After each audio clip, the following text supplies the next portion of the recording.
గండికోట బాలిక హత్య కేసులో ఇది కీలక పరిణామం. నెలన్నర దాటిన బాలిక హత్య కేసులో ఇంకా ఎలాంటి క్లూస్ దొరకలేదు. దీంతో పోలీసులు పాలిగ్రాఫ్ టెస్ట్ ద్వారా కేసును ఛేదించాలని భావిస్తున్నట్టుగా తెలుస్తోంది. పాలిగ్రాఫ్ టెస్ట్ అంటే దాదాపుగా లై డిటెక్టర్ పరీక్ష. బాలిక కుటుంబ సభ్యుల్లోని ముగ్గురికి ఈ పాలిగ్రాఫ్ టెస్ట్ చేయాలని పోలీసులు భావిస్తున్నారు. పాలిగ్రాఫ్ టెస్ట్కు అనుమతి కోరుతూ ప్రస్తుతం పోలీసులు ఇక కోర్టులో పిటిషన్ దాఖలు చేసినట్టుగా తెలుస్తుంది. జమ్మలమడుగు కోర్టులో ఈ పిటిషన్ దాఖలు చేశారు. పోలీసుల పిటిషన్పై 28న కోర్టులో విచారణ జరగబోతోంది. అలాగే 28న విద్యార్థిని కేసుకు సంబంధించి కోర్టుకు రావాలంటూ కుటుంబ సభ్యులకు నోటీసులు జారీ చేశారు. ఇక జూలై 14న కాలేజీకి వెళ్ళిన బాలిక హత్య జరిగింది. 15న గండికోటలో బాలిక డెడ్ బాడీ లభ్యమైంది. అప్పటి నుంచి కూడా దర్యాప్తు కొనసాగుతుంది. కేసులో ఎలాంటి పురోగతిని పోలీసులు ఇప్పటి వరకు సాధించలేని పరిస్థితి కనబడుతోంది. ఈ నేపథ్యంలో ఇక పోలీసులు విద్యార్థిని ప్రియుడు లోకేష్తో పాటు బాలిక కుటుంబ సభ్యులు కూడా విచారించారు. అయితే ఇప్పటి వరకు ఇంకా ఎలాంటి పురోగతి లభించకపోవడంతో, ఎలాంటి ఆధారాలు లభించకపోవడంతో ప్రస్తుతం ఈ పాలిగ్రాఫ్ టెస్ట్పై ఆధారపడ్డారు. పాలిగ్రాఫ్ టెస్ట్ ద్వారా కేసును ఛేదించాలని పోలీసులు భావిస్తున్నట్టుగా తెలుస్తుంది. వాస్తవానికి ఈ పాలిగ్రాఫ్ టెస్ట్ అనేది లై డిటెక్టర్ పరీక్షగా చెప్తారు. అంటే అబద్ధం నిజం చెప్పడం కంటే భిన్నమైన శారీరక ప్రతిచర్యలకు సంబంధించి ఒక సిద్ధాంతం ఆధారంగా పాలిగ్రాఫ్ లేదా లై డిటెక్టర్ పరీక్ష ఉండబోతుంది. దీంట్లో ఆ గుండె కొట్టుకునే వేగం, ఆ బీపీ అంటే రక్తపోటు, బ్లడ్ ప్రెషర్, శ్వాసక్రియ, అలాగే చర్మం యొక్క కదలికలు ఇవన్నీ కూడా ఒక కొలమానాలుగా తీసుకొని ఈ లై డిటెక్టర్ పరీక్షను చేస్తారు. తద్వారా ఆ పరీక్షలు చేస్తున్నంతసేపు అవన్నీ కూడా రికార్డ్ చేస్తారు సెన్సార్లతో. ఆ ప్రశ్నలు అడిగేటప్పుడు ఆ డేటా విశ్లేషణ, ఆ పరీక్ష తర్వాత మళ్ళీ ఇంటర్వ్యూ మాదిరిగా చేస్తారు. దర్యాప్తు అలాగే భద్రత స్క్రీనింగ్ అన్నమాట ఇదంతా కూడా. సో ఇప్పుడు ఈ కుటుంబ సభ్యుల్ని పూర్తి స్థాయిలో పాలిగ్రాఫ్ టెస్ట్ ద్వారా విచారణ చేయబోతున్నారు. అంటే ఇప్పటి వరకు కూడా ఈ గండికోట రహస్యం అనేది ఇంకా బయటపడిన పరిస్థితి. నిజంగా గండికోట రహస్యం అనేది ఒక పదానికి తగ్గట్టుగా వీళ్ళు ఈ కేసు అలా మారిపోయింది. గండికోట రహస్యం అనేది ఒక సామెత, వాస్తవానికి అదొక నానుడి. సో దాన్ని నిజం చేసేలా ఇప్పుడు గండికోటలో ఈ బాలిక హత్య ఉదంతం ఇంకా అదే రహస్యంగా కొనసాగుతుంది. ఇప్పటి వరకు కూడా ఇంకా ఆధారాలు దొరకలేదు. టెక్నికల్ ఎవిడెన్సెస్ కావచ్చు, లేదా అక్కడ ఉన్నటువంటి మనుషుల్ని విచారించడము, తల్లిదండ్రులను విచారించడము, స్నేహితుల్ని, కాలేజ్ మేట్స్ని, ఊరు వాళ్ళని, లేదంటే ఆ చుట్టుపక్కల గ్రామాలని, టెంపుల్ దగ్గర రంగనాయక స్వామి టెంపుల్ దగ్గర, రంగనాథ స్వామి టెంపుల్ దగ్గర అక్కడంతా కూడా విచారించారు. అసలు టూరిస్టులను కూడా విచారించారు. దాదాపు వందలాది మంది టూరిస్టులను విచారించారు. 300-400 మంది దాదాపుగా ఎవరెవరు వచ్చిపోయారు, ఏం కథ అని. ఇదంతా ఇంత విచారించినా ఎక్కడ ఏ ఆధారం దొరకట్లేదు. ఎందుకంటే అంతా వెనకాల, అంతా టెంపుల్ వెనకాల అడవి ప్రాంతం కాబట్టి సీసీ కెమెరాలు ఉండవు. ఎక్కడో టోల్ గేట్, చిన్న గేట్ లాంటిది ఉంది, అక్కడ చెక్ పోస్ట్ లాంటిది. అక్కడ ఈ లోకేష్ అనేవాడు అక్కడ దాకా తీసుకెళ్ళాడు, కానీ వచ్చేటప్పుడు ఒక్కడే వచ్చాడు, ఇంతవరకు తెలుసు. సో వాడికి కూడా ఎలాంటి ఈ పాపం తెలియదు, తప్పు తెలియదు అని క్లారిటీ ఇచ్చారు. వాడికి క్లీన్ షీట్ ఇచ్చి వాడిని కూడా వదిలేశారు. ఇప్పుడు అయినప్పటికీ ఎక్కడా ఏ ఆధారం లేవు. మరి పైగా హత్య గావించబడ్డ అమ్మాయి పూర్తిగా భయంకరమైన దాడికి గురైంది. అంటే కంప్లీట్గా కాలేయము అంతా కూడా దెబ్బతింది. భయంకరమైన దాడి, ఆ దెబ్బల వల్లే అంతా లోపల ఇన్నర్ పార్ట్స్ దెబ్బతిన్నాయి. అంతేకాదు బాలిక శరీరంపై, ఒంటిపై అసలు దుస్తులు కూడా లేని పరిస్థితి. ఇంత దారుణంగా ఎవరు చంపుంటారు, ఏం జరిగింది అంతలోనే ఇదంతా కూడా ఇంకా మిస్టరీ. It's a mystery. ఈ మర్డర్ అంతా కూడా ఇంకా ఛేదించలేని పరిస్థితి. ఓ డిఐజీ స్థాయి అధికారి అక్కడ ఉండి ఇదంతా దగ్గరుండి చూస్తున్నా కూడా కోయ ప్రవీణ్ ఆయన వాళ్ళ టీంతో ఇంత ఇన్వెస్టిగేషన్ చేస్తున్నా ఇప్పటి వరకు ఒక ఆధారం దొరకలేదు, క్లూ దొరకలేదు. సో ఇప్పుడు ఈ పాలిగ్రాఫ్ టెస్ట్ అంటే లై డిటెక్టర్ పరీక్ష, నిజాలను చెప్పించేందుకు వాళ్ళని పూర్తిగా ఎలక్ట్రానిక్ పరికరాలు అమర్చి లై డిటెక్టర్ పరీక్ష చేస్తారు. ఈ లై డిటెక్టర్ పరీక్ష ద్వారా ప్రస్తుతం వాస్తవాలను రాబట్టే ప్రయత్నం చేస్తారు. ఒకసారి లై డిటెక్టర్ పరీక్ష ఏంటి, పాలిగ్రాఫ్ టెస్ట్ ఏంటి నేను మీకు చెప్పే ముందు ఆ బాలిక తల్లి, కుటుంబ సభ్యులు ఒకసారి స్పందించారు. ఎందుకంటే ఇప్పటికే నెలలు గడుస్తుంది కేసు. మరి ఏమైంది, వాళ్ళు ఏమనుకుంటున్నారు ఒకసారి ఇందా. ఏం చెప్పాలి, మీడియా మేము చెప్పింది రావట్లేదు సార్.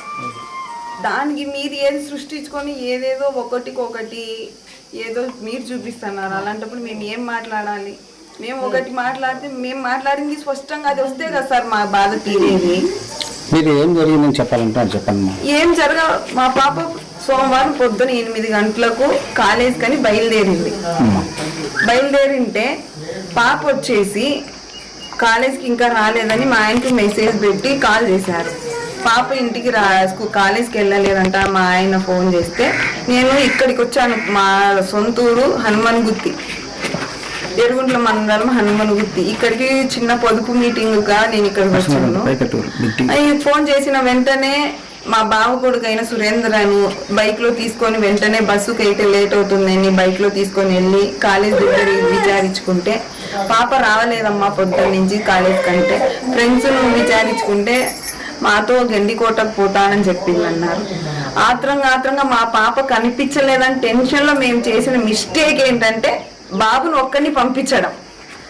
మా పాప కనిపించలేదన్న ఆత్రంతో ఆ అబ్బాయి ఏం జరిగిందో అని వెళ్ళింటే నా కొడుకే నా కూతుర్ని చంపినా అని ఎంత నిర్దాక్షిణ్యంగా చెప్తారు సార్. అన్న చెల్లెని చంపుతాడా? ఎంత పరువు ప్రతిష్ట కోసము అయితే 4 ఏళ్ళు వేసుకుంటాం, తల్లిదండ్రులుగా కాదనట్లేదు. చంపేంత క్రూరత్వంగా దిగజారలేదు సార్. ఇంకా అది సొంత అన్న. పాప బట్టలు తీస్తాడా? అన్నగారు బట్టలు తీస్తారా? గొంతు బీసికి చంపేసినారా? అదే మీకు వచ్చిందా రిపోర్ట్స్ లో? ఒప్పుకుంటా. పాప ఒంటి మీద కాళ్ళు గాయాలు ఇవన్నీ పోస్ట్ మార్టం వచ్చిన తర్వాత కదా మీరు మాట్లాడాలా. రేపు జరగలేదు మేము కూడా ఒప్పుకుంటాము. మరి గాయాలు ఎట్టొచ్చే పిల్ల మీద? ఆ గాయాలు కల కారణాలు చెప్పండి. మరి డ్రెస్ లేకుండా లగ్నంగా ఎట్లా పడింది? మీకు తోడుగుట్టిన వాళ్ళు లేరా? మీకు తోడుగుట్టిన వాళ్ళు తల్లిదండ్రులు అమ్మగారు లేరా? మీరు కోపం చేసుకోరా చెల్లెళ్ళ మీద? ఏదన్నా చిన్న మిస్టేక్ మీ చెల్లెళ్ళు చేస్తే ఇంత దారుణంగా బట్టలు తీసి మరీ చంపుతారా? చెప్పండి. మేము అలాగే చేసుకుంటాము, మా ఇళ్ళలో ఇట్లా పద్ధతి ఉంది కాబట్టి మీరు కూడా అట్నే చేసినామని మాట్లాడతారా? రైట్. ఈ పాలిగ్రాఫ్ టెస్ట్ చేయబోతున్నారు ఇప్పుడు నిజ నిర్ధారణ కోసం. కుటుంబ సభ్యుల్ని అలాగే ఆ ప్రియుడు లోకేష్ కూడా పాలిగ్రాఫ్ టెస్ట్ చేయబోతున్నారు. పాలిగ్రాఫ్ టెస్ట్ అంటే నథింగ్ బట్ లై డిటెక్టర్ టెస్ట్. దీని ద్వారా ఈ హార్ట్ బీట్ అలాగే బ్లడ్ ప్రెషర్ ఏదైతే ఉందో అలాగే స్కిన్ కండక్టివిటీ అంటే మన శరీరం స్పందించే తీరు ఇవన్నీ కూడా తెలుసుకుంటారో ఆ పరికరాలు అమర్చున్నారు. దానికంటే ముందు ఒకసారి ప్రీ టెస్ట్ ఇంటర్వ్యూ అని ఉంటుంది. అంటే ముందు కొన్ని ప్రశ్నలు అడుగుతారు, అవన్నీ రికార్డ్ చేసుకుంటారు. తర్వాత ఈ లై డిటెక్టర్ పెట్టినప్పుడు మళ్ళీ అవే ప్రశ్నలు అడుగుతారు, బహుశా మళ్ళీ ఇవి రికార్డ్ చేసుకుంటారు. సో ఓవరాల్గా మళ్ళీ ముందు చెప్పిన వాటికి తర్వాత చెప్పిన వాటికి కంపారిజన్ చేస్తారు. So that is what lie detector test or polygraph test. Right. ఇవన్నీ కూడా ఇప్పుడు నిజ నిర్ధారణ కోసం ఈ టెస్టులను చేయబోతున్నారు. పోలీసులు ఖచ్చితత్వాన్ని నిర్ధారించేందుకు చేయబోతున్నారు. నిజంగా పాలిగ్రాఫ్ టెస్టులన్నీ కూడా ఖచ్చితత్వాన్ని నిర్ధారించాయి. ఇప్పటి వరకు కేసుల్లో అన్నిటివి సరైనవా కావా అనేది ఒక కోణం అయితే, ఇప్పుడైతే ఈ టెస్ట్లో ఖచ్చితంగా ఈ క్లూస్ లేవు కాబట్టి ఇక తప్పనిసరి పరిస్థితి. రైట్. మా సీనియర్ కొలీగ్ శివ ప్రస్తుతం నాతో జాయిన్ అవుతున్నారు. రైట్ శివ, ఈ గండికోట వ్యవహారం ఇంకా గండికోట రహస్యమన్న నానుడిగానే మిగిలిపోయేలా కనిపిస్తోంది. సో ఇన్ని రోజులు అవుతుంది, ఇప్పటి వరకు కూడా ఎలాంటి ఆధారాలు ఎవిడెన్సెస్ దొరకలేదు. సో చివరికి ఈ పేరెంట్స్ని అలాగే ఆ లోకేష్ అనేవాడిని ఈ పాలిగ్రాఫ్ టెస్టులు చేసేందుకు పోలీసులు సిద్ధమవుతున్నట్టుగా తెలుస్తోంది. దీనికోసం కోర్టులో పిటిషన్ వేసినట్టుగా సమాచారం. ఏం జరుగుతోంది? సో కోర్టు ఏం చెప్పే అవకాశం ఉంది? పాలిగ్రాఫ్ టెస్టులకి అనుమతి ఇవ్వచ్చా? శ్రమ్ ఎందుకంటే గండికోట మైనర్ బాలిక హత్య కేసు దాదాపు 40 రోజులుగా మాత్రం పెద్ద మిస్టరీగా మారింది. అయితే ఇప్పుడు ఘటన జరిగి 40 రోజులు పూర్తి అయినప్పటికీ కూడా ఈ కేసులో ఎలాంటి పురోగతి లేకపోవడంతో మాత్రం పోలీసులు మరో ముందుకేశారు. అయితే ఈ కేసులో కీలక విషయం ఏంటంటే ఇప్పటి వరకు కేసులో దాదాపు 300 మంది విచారించారు. అయినప్పటికీ కేసులో ఇప్పటి వరకు ఎలాంటి ఆధారం లభించలేదు. ఘటన జరిగిన మరుసటి రోజు అంటే 14వ తారీఖు ఘటన జరిగితే 16వ తారీఖు ఎవరైతే రాయలసీమ రేంజ్ డీజీ కోయప్రవి ఉన్నారో ఆయన కేసును ఛేదించామని చెప్పారు. ఆ తర్వాత మాత్రం కేసులో ఎలాంటి పురోగతి లేదు. సో ఈ నేపథ్యంలో ఘటన సంబంధించి కూడా ఘటనా స్థలంలో కావచ్చు, సీసీ ఫుటేజ్ కావచ్చు, ఏ సెల్ టవర్ డంప్ కావచ్చు, వీటన్నిటి విచారించే నేపథ్యంలో మాత్రం ఈ కేసులో ఎలాంటి ఆధారం లభించకపోవడంతో మాత్రం పోలీసులు ఒక అడుగు ముందుకేసి ఎవరైతే మొదటి నుంచి కూడా అనుమానితులుగా భావిస్తున్నారు. ఎందుకంటే మొదట దాపు లోకేష్ భావించారు, ఆ తర్వాత బయట వ్యక్తులు అనుమానితులుగా భావించారు. ఆ తర్వాత ఎగ్జాక్ట్లీ పోలీసులు కుటుంబ సభ్యులపై కొంత అనుమానాలు వ్యక్తం చేశారు. ఎందుకంటే మొదటి నుంచి కూడా ఎవరైతే ఉన్నారో మైనర్ బాలిక హత్య కేసులో లోకేష్ ప్రమేయం లేని తర్వాత మాత్రం సమాజం మొత్తం కూడా కుటుంబ సభ్యులకు చూపింది. వీటిపై కూడా దాదాపు మన వ్యక్తి వేదికగా మాత్రం ఎవరైతే వ్యూవర్స్ ఉన్నారో వ్యూవర్స్ కూడా కుటుంబ సభ్యులపైన అనుమానం అంటూ కూడా సందేహం వ్యక్తం చేశారు. సో ఈ నేపథ్యం మాత్రం పోలీసులు ఒక అడుగు ముందుకేసి కుటుంబ సభ్యులపై విచారణకు దానికి ఆదేశిస్తూ కూడా లైవ్ డిటెక్టర్ చేయాలంటూ కూడా కోర్టు ద్వారా పోలీసులకు కుటుంబ సభ్యులకు నోటీసులు ఇచ్చారు. సో ఈ నేపథ్యంలో మాత్రం కేసు ఒక సంచలనంగా మారి చెప్పొచ్చు. ఎందుకంటే వీళ్ళు ఎవరైతే కుటుంబ సభ్యులు ఉన్నారో వీళ్ళు మొదటి నుంచి కూడా బాధితులుగా ఒక ఫిర్యాదు చేశారు. సో ఈ నేపథ్యంలో ఎవరైతే బాధితులుగా భావించారో సో ఇదే నేపథ్యంలో వాళ్ళ నిందితులుగా వాళ్ళే భావిస్తూ కూడా వాళ్ళు పాలిగ్రాఫ్ టెస్ట్ చేయడం మాత్రం ఇది ఒక కొత్త సంచలనం చెప్పవచ్చు. ఎందుకంటే వితా కేసుల్లో నిందితులు పోలీసులు గుర్తిస్తారు, అది వేరు. కానీ ఈ కేసులో బాధితులుగా భావించిన వ్యక్తులనే కూడా పాలిగ్రాఫ్ టెస్ట్ చేయాలంటే ఒక సంచలనం చెప్పవచ్చు. ఎందుకంటే మొదటి నుంచి కూడా బాలిక కుటుంబ సభ్యులు అనుమానం వ్యక్తం నేపథ్యంలో మాత్రం వీరికి పాలిగ్రాఫ్ టెస్ట్ చేస్తే, ఎందుకంటే వీరిపై అనుమానాలు మొదటి నుంచి వ్యక్తం అవుతున్నాయి. మొదటి నుంచి కూడా ఈ కేసు మొత్తం కూడా లోకేష్ తర్వాత వీళ్ళు చుడుతుంది. సో ఈ పాలిగ్రాఫ్ టెస్ట్ చేస్తే వీరిపై కొంత అనుమానాలు తీరే అవకాశం ఉంటుంది. ఎందుకంటే ఘటన జరిగిన తర్వాత మాత్రం ఎక్కడా కూడా కుటుంబ సభ్యులు హత్య జరిగిన తీరుపై పెద్దగా ఆధారాలు అంటే ఆరోపణలు చేసే దాఖలాలు లేవు. మా పాపకు లోకేష్ దారుణంగా అత్యాచారం చేశాడు వాళ్ళు ఆరోపించారు. ఆ తర్వాత మాత్రం మాకు న్యాయం చేయాలంటూ కూడా మా పాప బాలికకు అన్యాయం జరిగింది, మాకు దారుణంగా హత్య చేశాడు అని ఎక్కడా కూడా వాళ్ళు ఎలాంటి అంటే దానికి సంబంధించి కూడా వాళ్ళు ఆరోపణలు అంటే మీడియా ముందుకు రాలేదు. సో ఈ నేపథ్యం వాళ్ళపై అనుమానాలు వ్యక్తం అవుతున్నాయి.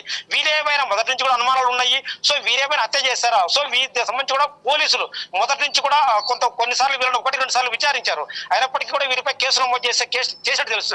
సో వీరిపై నమోదైన కేసు నేపథ్యంలో వీళ్ళ పాలిగ్రాఫ్ టెస్ట్ చేస్తే కాస్త పోలీసులకు ఆధారాలు సేకరించే అవకాశం ఉంటుంది. ఎందుకంటే పాలిగ్రాఫ్ టెస్ట్ లో వీరైతే గుండె ఆధారం సంబంధించి కూడా వాళ్ళ హార్ట్ బీట్ తో పాటు శరీరంపై కదలికలు, ఎందుకంటే ఇన్ కేసు అబద్ధం చెప్తే మాత్రం ఆ గుండె సంబంధిత హార్ట్ బీట్ ఉంటుందో హార్ట్ బీట్ లో కాస్త వెల్లడే అవకాశం ఉంటుంది. సో ఈ నేపథ్యంలో ఈ నెల 28న జమ్మోడు కోర్టుకు రావాలంటూ కూడా పోలీసులు ఇప్పటికే నోటీసులు జారీ చేసిన నేపథ్యంలో ఈ నెల 28 కోర్టుకు హాజరవుతారా లేదా అనేది మాత్రం కాస్త సందిగ్ధం మారింది. ఎందుకంటే వీళ్ళు పాలిగ్రాఫ్ టెస్ట్ కు అనుమతిస్తేనే కోర్టు చేయాల్సి ఉంటుంది. అంటే కోర్టు ద్వారా అనుమతి తీసుకున్న తర్వాత పోలీసు చేయాలి.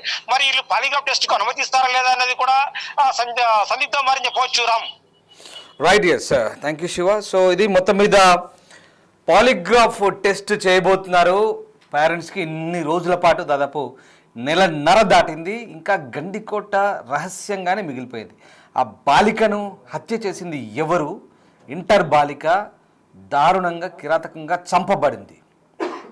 మరి ఇంత కిరాతకంగా చంపిన దుర్మార్గుడు ఎవరో కనిపెట్టలేని పరిస్థితి. అత్యంత దారుణంగా పాశవికంగా హత్య చేశారు. శరీరంలోని అంతర్భాగాలన్నీ కూడా దెబ్బతిన్నాయి, డ్యామేజ్ అయింది. కంప్లీట్గా లివర్ కాలేయం మీదంతా కూడా డ్యామేజ్ అయింది, చితికిపోయిందట లోపల. అంత గట్టిగా కొట్టి చంపారా? మరి ఇంత దారుణంగా చంపడం ఏంటి? పైగా వివస్త్రం చేసి అక్కడ పడేసి వెళ్ళడం ఏంటి? ఇది లైంగిక దాడా అంటే అక్కడ ఎలాంటి రిపోర్ట్స్ లేవు. మరి ఏంటంటే ఎవరు చంపారంటే కూడా ఆ కోణంలో ఇంకా కూడా ఎవడో ఆ మిస్టరీ ఏంటో వీడడం లేదు.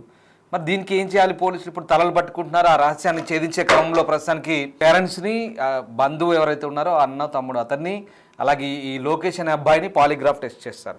వాస్తవానికి ఈ పాలిగ్రాఫ్ టెస్ట్ అనేది ఈ హృదయ స్పందన, అలాగే రక్తపోటు, శరీరంలోని ఆచ్ఛాదన కదలికలు ఇవన్నీ కూడా రికార్డ్ చేస్తారు. దానికంటే ముందు వీళ్ళు ఏమేమి చేయబోతున్నారో ప్రీ టెస్ట్ అంటారు ఒకటి, అవన్నీ చెప్తారు. అది చేసే వాళ్ళకి అన్నీ చెప్తారు. చెప్పిన తర్వాత కంప్లీట్గా వాళ్ళని ఇవన్నీ కూడా రికార్డ్ చేస్తారు. రికార్డ్ చేసి ఈ శరీరంలో స్పందనలు ఎట్లా ఉన్నాయి, తర్వాత కదలికలు ఏంటి, ఇవన్నీ కూడా రికార్డ్ చేసిన తర్వాత మళ్ళీ డేటా అనాలిసిస్ చేస్తారు. ఏదైతే డేటా కలెక్ట్ చేస్తారో ఆ డేటా అనాలిసిస్ చేస్తారు. ఒకవేళ ఏదైనా ఒత్తిడి, అబద్ధం చెప్పారనుకోండి, ఏదైనా ఒత్తిడి లేదా ఏదైనా అలజడికి గురైనప్పుడు అక్కడ వాళ్ళకు క్లియర్గా అర్థమవుతుంది. హార్ట్ బీట్ కానీ ఈ బ్లడ్ ప్రెషర్ కానీ ఎక్కువగా అది ఎంత అబద్ధాలు చెప్తున్నారు లేదా ఆందోళనకు గురవుతున్నప్పుడు ఆ సందర్భంలో ఇవన్నీ క్లియర్గా నార్మలైజ్ కంటే అప్పటికే వాళ్ళు ఒక కోమా లాంటి స్టేజ్లో ఉంటారు. ఆ స్టేజ్లో ఈ చెప్తున్నవన్నీ కూడా కొంత ఆందోళన పరంగా అన్నీ కూడా డేటా రికార్డ్ అవుతుంటాయి. ఇలా గ్రాఫికల్గా రికార్డ్ అవుతుంటే అఫ్కోర్స్ అది మనం వాళ్ళ మెజర్మెంట్స్ బట్టి వాళ్ళు అనాలిసిస్ చేస్తారు. తర్వాత మళ్ళీ పోస్ట్ టెస్ట్ ఇంటర్వ్యూ ఉంటుంది. సో టెస్ట్ అయిపోయిన తర్వాత మళ్ళీ వాళ్ళు ఏవైతే సమాధానాలు చెప్పారో వాటిని కూర్చోబెట్టి ఇదిగో మీరు ఇవి చెప్పారు అని చెప్పి మళ్ళీ వాళ్ళతో డిస్కస్ చేస్తారు. సో ఇది సో ఓవరాల్గా ఇక్కడంతా కూడా ఎట్లా అంటే మెజర్మెంట్స్ తీసుకుంటారు, ఫిజియోలాజికల్ రెస్పాన్సెస్ అంటే ఇవన్నీ కూడా హార్ట్ బీట్, నేను ఇందాక చెప్పినట్టుగా పల్సు, రెస్పిరేషను, శ్వాస ఇవన్నీ చూస్తారు. అలాగే కంప్లీట్గా డిటెక్షన్ చేస్తారు, అంటే పరీక్షిస్తారు. సో ఆ రకంగా కంపారిజన్ చేస్తారు చివరికి. సో ఫస్ట్ అన్నీ అడుగుతారు, తర్వాత డాటా కలెక్షన్ చేస్తారు, తర్వాత అనాలిసిస్ చేస్తారు, ఆ ప్యాటర్న్ అంతా ఐడెంటిఫై చేస్తారు. ఏ రకంగా ఉన్నాయి ఫిజియోలాజికల్ ఇవన్నీ కూడా ఏ రకంగా ఉన్నాయి, అరోజల్స్ దట్ మే ఇండికేట్ డెసిప్షన్ అంటే ఇవన్నీ కూడా రికార్డ్ అవుతాయి. వాటిని అన్నింటి కూడా అనలైజ్ చేస్తారు. సో పర్సన్ ఎప్పటికప్పుడు మానిటర్ చేస్తుంటారు, ఇవంతా కూడా అవుతుంటుంది. సో మళ్ళీ పోస్ట్ ఇంటర్వ్యూ ఉంటుంది, మొత్తం అవన్నీ కూడా తర్వాత అడుగుతారు. సో ఇది పాలిగ్రాఫ్ టెస్ట్, లై డిటెక్టర్ టెస్ట్. సో ఈ రకంగా ప్రస్తుతానికైతే ఈ మొత్తం వ్యవహారాన్ని కూడా లీగల్గా కొన్ని కేసులకు చాలా అరుదుగా ఇవి నిర్వహిస్తుంటారు. వీటికి కొన్ని పర్మిషన్లు ఉంటాయి, కోర్టు పర్మిషన్ ఇస్తేనే ఈ లై డిటెక్టర్ పరీక్ష అనేది ఉంటుంది. సో ఆ రకంగా కొన్ని తప్పనిసరి పరిస్థితుల్లో చేయాల్సి వస్తే చేస్తారు. ఇవి చాలా అరుదుగా జరిగే వ్యవహారాలు. సో ఈ గండికోట వ్యవహారంలో మొత్తం మీద ఇక ఈ గండికోట వ్యవహారంలో మొత్తంగా ఇప్పుడు ఈ లై డిటెక్టర్ పరీక్షలు చేయాలనుకుంటున్నారు. సో పోలీసులు అయితే సిద్ధమవుతుంది, ఇంకా 45 రోజులు దాటింది. మరి ఈ గండికోట రహస్యాన్ని ఛేదించాలి కాబట్టి వాళ్ళకు కూడా సవాలే, తలలు పట్టుకుంటున్నారు, చాలా ప్రిస్టేజియస్గా ఉంది. ఇక ఈ వ్యవహారానికి సంబంధించి తల్లిదండ్రులు మాట్లాడిన రెస్పాన్స్ ఉంది కదా, ఒకసారి మళ్ళీ చూద్దాం. తండ్రి మాట్లాడిన రెస్పాన్స్ చూద్దాం. టీవీలలో ఎక్కువ చేస్తున్నారు సార్, ఇది అసలు పద్ధతి కాదు. ఏ రిపోర్ట్లు రాలేదు, ఏమీ లేదు. నన్ను మా తమ్ముడిని మేమే చంపినామని చెప్తున్నారు. అది చాలా తప్పు. నేను యాడిపోవాలని పోతా, డిఐజీ కాడికి అయినా పోతా, ఎస్పీ కాడికైనా పోతా. నేనేం కోరడం లేదు, ఇంతకు మించి నేను మాట్లాడే ఊరికి నాకు లేదు సార్. నా కూతురు పోయిన దుఃఖంలో ఉండా, ఎన్ని మాట్లాడినా ఏం జరిగినా నా కూతురు తిరిగి తెస్తారా చెప్పండి.